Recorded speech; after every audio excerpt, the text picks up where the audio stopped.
Baiklah, Assalamualaikum warahmatullahi wabarakatuh. Kami dari kelompok 4 akan mempresentasikan tugas proyek organologam yang berjudul Aplikasi Senyawa Organologam Metal Organik Pramewors atau MOF untuk pengolahan air dengan dosen pengampu Ibu Nurul Pratiwi MSI.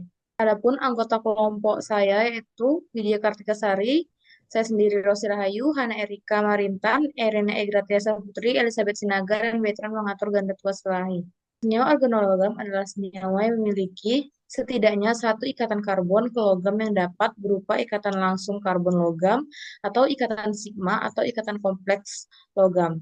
Senyawa organologam telah memakai peran penting dalam katalis dan sintesis organik yang seringkali menghasilkan penggunaan reagen yang lebih efisien.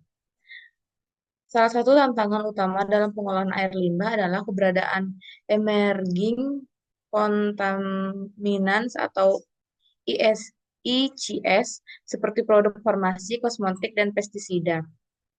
Kontaminan ini meskipun berada dalam konsentrasi rendah dapat menyebabkan kerusakan ekosistem seperti gangguan sistem endokrin pada organisme air dan penurunan kesuburan.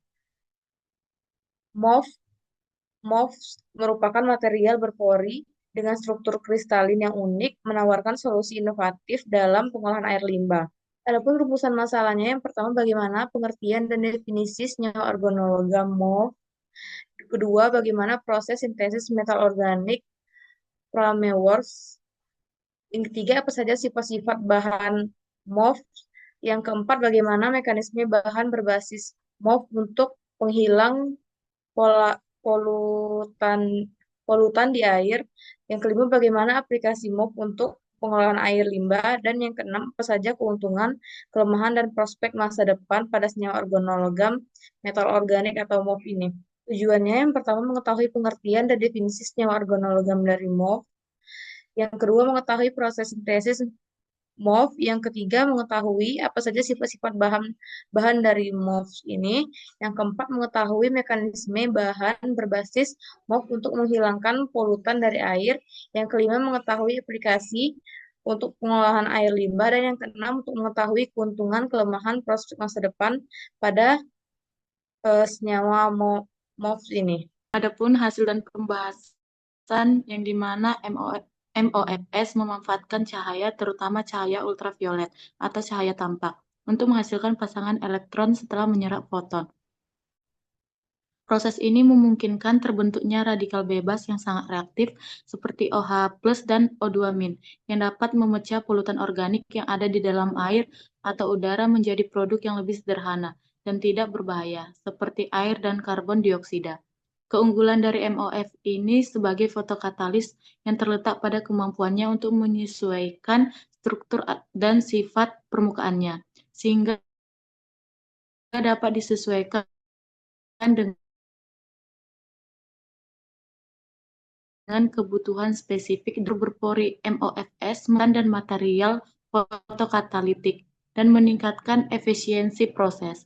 Adapun proses sintesis metal organik atau MOFS, yang dimana pada gambar tersebut memvisualisasikan berbagai metode sintesis yang digunakan untuk menghasilkan MOFS yang dapat disesuaikan dengan kebutuhan aplikasi tertentu seperti pengolahan air.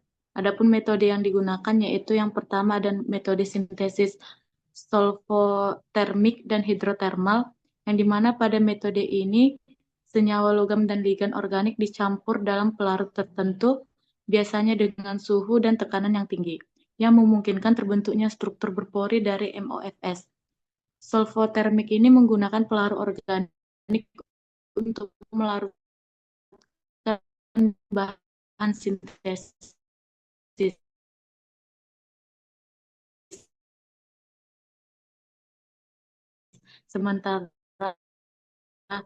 Sementara hidrotermal melibatkan elektrokimia yang masuk pada suhu yang lebih rendah dan mengurangi kemungkinan kerusakan. Selanjutnya, sintesis gelombang mikro atau microwave assisted synthesis, di mana sintesis gelombang mikro adalah metode yang lebih cepat, di mana energi gelombang mikro digunakan untuk mempercepat reaksi pembentukan MOFs. Metode ini meningkatkan kecepatan sintesis dan memungkinkan pembentukan MOF dengan kontrol yang lebih baik terhadap ukuran kristal dan porositas. Yang keempat, ada metode sonokimia. Sonokimia menggunakan gelombang suara atau ultrasonik untuk mempercepat reaksi kimia.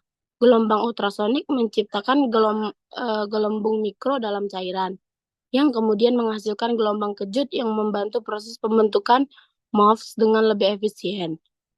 Yang kelima, ada sintesis mekanik atau mechanical sintesis, di mana sintesis mekanokimia melibatkan pemrosesan bahan sintesis melalui gesekan mekanik, seperti penggilingan bola atau ball milling. Metode ini memungkinkan pembuatan MOFs pada suhu kamar dan menghindari pelarut kimia yang berbahaya, menjadikannya metode yang lebih ramah lingkungan. Selanjutnya ada metode spray drying berkelanjutan. Pada spray drying, larutan MOF disemprotkan dalam kabut halus yang kemudian dikeringkan cepat, menghasilkan partikel MOF yang lebih kecil dengan distribusi ukuran lebih seragam. Proses ini berguna untuk sintesis dalam skala industri. Yang ketujuh, ada pengaruh penggunaan pelarut dan suhu.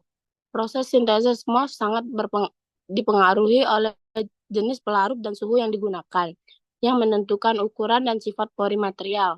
Suhu tinggi cenderung menghasilkan kristal yang lebih besar dan lebih stabil, sementara suhu rendah dapat menghasilkan MOF dengan ukuran kristal yang lebih kecil dan lebih terdispersi.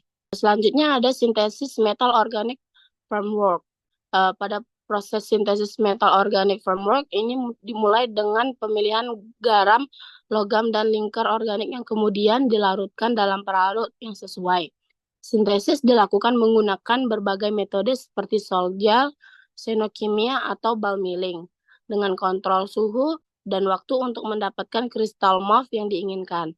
Setelah sintesis, MOF dianalisis menggunakan teknik kristalisasi seperti X-ray diffraction atau XRD untuk memeriksa struktur kristal, scanning electron microscopy atau SEM untuk mengamati morfologi partikel, Fourier transform infrared atau FTIR untuk mengidentifikasi gugus fungsional, dan termografimetri analisis atau TGA untuk menilai stabilitas thermal.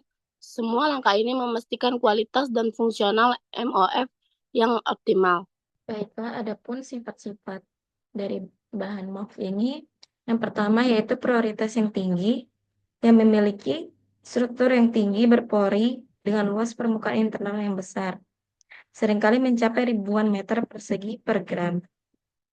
Yang kedua, ada fleksibilitas dalam desain. MOFS ini terdiri dari logam atau kluster logam yang terkoordinasi dengan ligan organik. Struktur ini dapat dimodifikasi dengan mudah, baik dalam pemilihan logam pusat seperti Zn, Cu, atau Fe. Yang ketiga, stabilitas kimia dan termal. Stabilitas MOF ini tergantung pada struktur logam atau ligan yang digunakan. MOF dengan logam transisi tertentu menunjukkan stabilitas kimia yang tinggi, bahkan dalam kondisi air dengan pH ekstrim. Yang keempat, sifat hidrofobik dan hidrofilik. MOF dapat didesain dengan memiliki sifat hidrofobik atau tidak menyerap air, atau hidrofilik yang menyerap air sesuai kebutuhan. Yang kelima, kemampuan fungsionalisasi. MOF dapat dimodifikasi dengan gugus fungsionalnya yang meningkatkan kemampuan mereka untuk berinteraksi dengan molekul target. Yang keenam adalah sifat katalitik. Beberapa MOF memiliki situs aktif katalitik baik pada logam pusat maupun ligan organiknya. Sifat ini memungkinkan MOF untuk berfungsi sebagai katalis dalam reaksi degradasi senyawa beracun atau penguraian polutan organik menjadi polutan yang tidak berbahaya. Adapun mekanisme bahan berbasis MOF ini digunakan untuk menghilangkan polutan dari air. Dalam prosesnya, penyerapan polutan ini memiliki struktur berpori, dapat berinteraksi dengan berbagai polutan melalui beberapa mekanisme, baik kimia dan fisika. Yang pertama, interaksi elektrostatik terjadi ketika MOF bermuatan negatif, dapat meningkatkan muatan positif, seperti ion logam berat, misalnya Pb2+ atau Cd2+, yang sangat umum dalam pencemaran air dalam industri. Yang kedua, ikatan hidrogen memainkan peran penting ketika gugus fungsional pada MOF seperti OH- atau NH2 yang dapat berinteraksi dengan molekul polutan yang mengandung gugus donor atau ekspetor hidrogen. Hal ini menunjukkan MOF untuk meningkatkan polutan organik atau senyawa polar lainnya, seperti pestisida atau antibiotik yang sering ditemukan dalam limbah rumah sakit. Selain itu, berinteraksi stacking juga terjadi ketika molekul polutan dengan struktur aromatik berikatan dengan ligan aromatik pada MOF. Ilustrasi bahan berbasis MOF untuk penghilangan polutan dari air dapat dilihat pada gambar tersebut. Kemudian adapun pembahasan selanjutnya itu dua aspek penting dalam aplikasi metal organic framework dalam pengolahan air. Yang pertama, degradasi polutan. Metal organic framework tidak hanya berfungsi sebagai absorben untuk menyerap polutan, tetapi juga bertindak sebagai katalis untuk degradasi polutan organik berbahaya. Proses degradasi ini biasanya terjadi melalui reaksi oksidasi atau reduksi, di mana polutan organik seperti pestisida, pewarna, atau senyawa racun lainnya dipecah menjadi produk yang lebih aman, seperti karbon dioksida dan air. Yang kedua, regenerasi MOF. Setelah MOF mengabsorpsi polutan atau terlibat dalam proses degradasi, mereka dapat diregenerasi untuk digunakan kembali dalam siklus berikutnya. Regenerasi ini dapat dilakukan dengan menggunakan metode seperti pemanasan, pencucian dengan pelarut, atau perubahan kondisi lingkungan lainnya, yang memungkinkan polutan yang terabsorpsi atau terdegradasi untuk dilepaskan dari MOF dan membuatnya siap untuk digunakan lagi.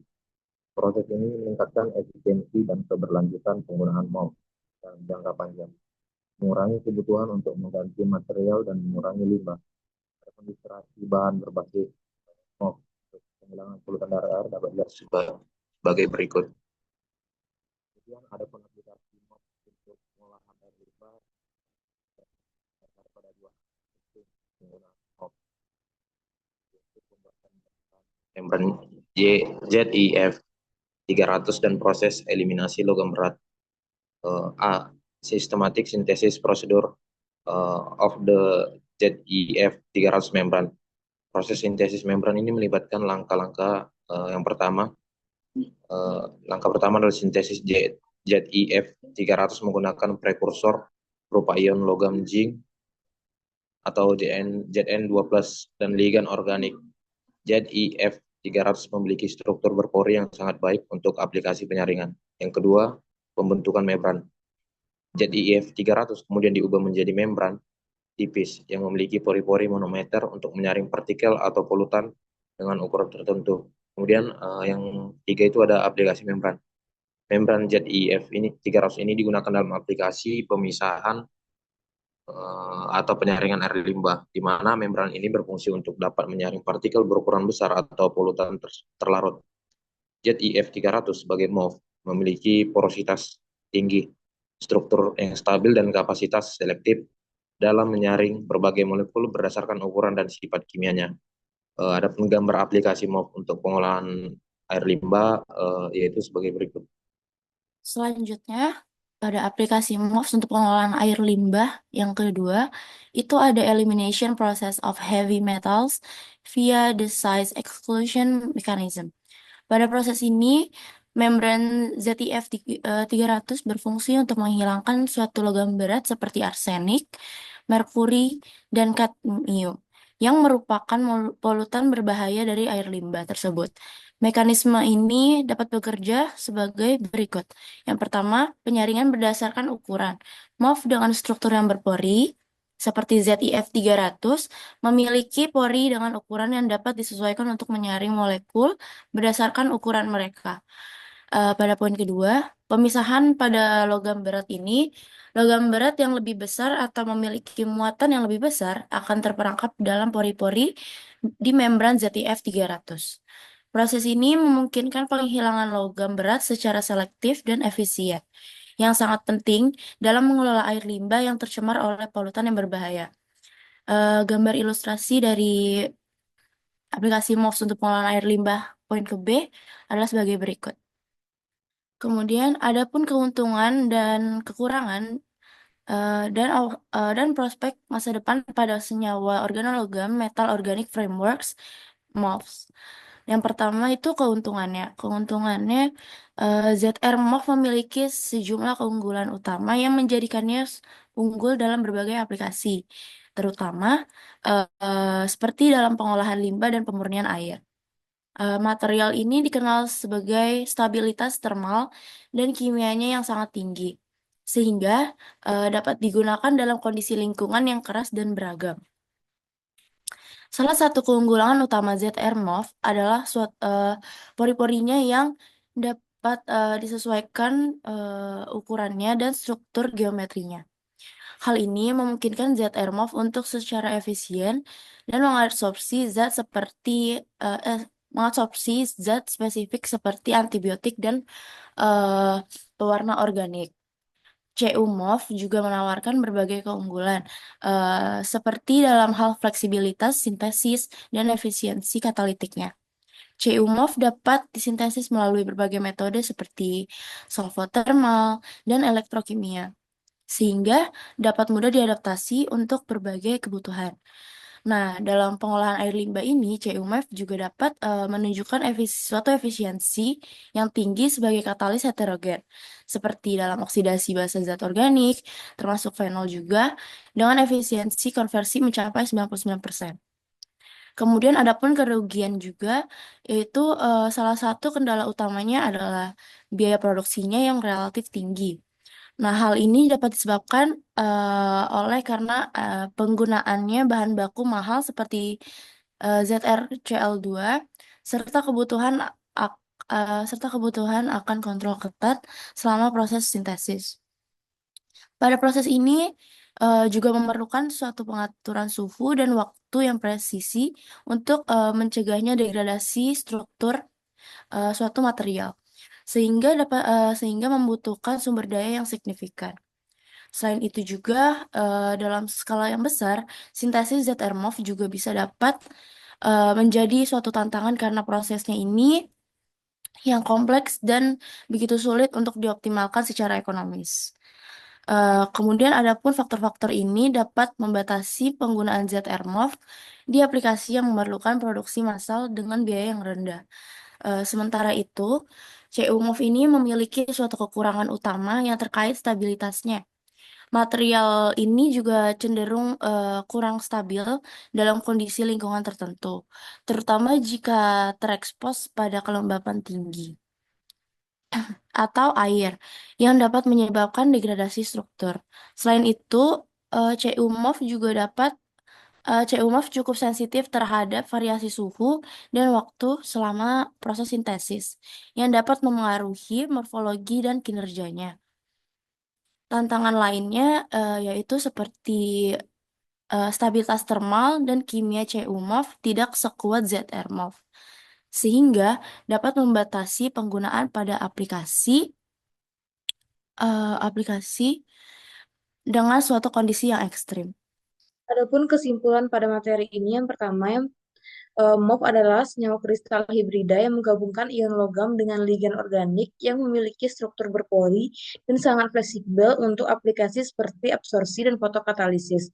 Sifat unik ini menjadikannya unggul dalam pengolahan limbah. Yang kedua, beragam metode sintesis MOF meliputi solvotermik, hidrotermal, elektrokimia, gelombang mikro, xenokimia, manakimia, dan lain sebagainya. Pemilihan metode ini tergantung pada aplikasi yang dituju seperti pengolahan air limbah. Yang kedua, MOF memiliki porositas tinggi, fleksibilitas yang desain, stabilitas kimia yang termal, serta sifat hidrofobik atau hidrofilik yang dapat disesuaikan. Yang keempat, MOF mengadopsi polutan melalui mekanisme elektrostatik ikatan hidrogen dan interaksi hidrofobik. Yang kelima, keuntungan ZRM MOF ini unggul dalam stabilitas dan efisiensi berporis, sedangkan CU MOF itu menawarkan fleksibel sintesis dan sifat katalitik. Dan yang terakhir, kelemahan ZR MOF ini memiliki biaya produksi yang tinggi. sedangkan CE Move kurang stabil dalam kondisi yang ekstrim. Sekian video project dari kelompok kami. Kami akhiri. Wassalamualaikum warahmatullahi wabarakatuh.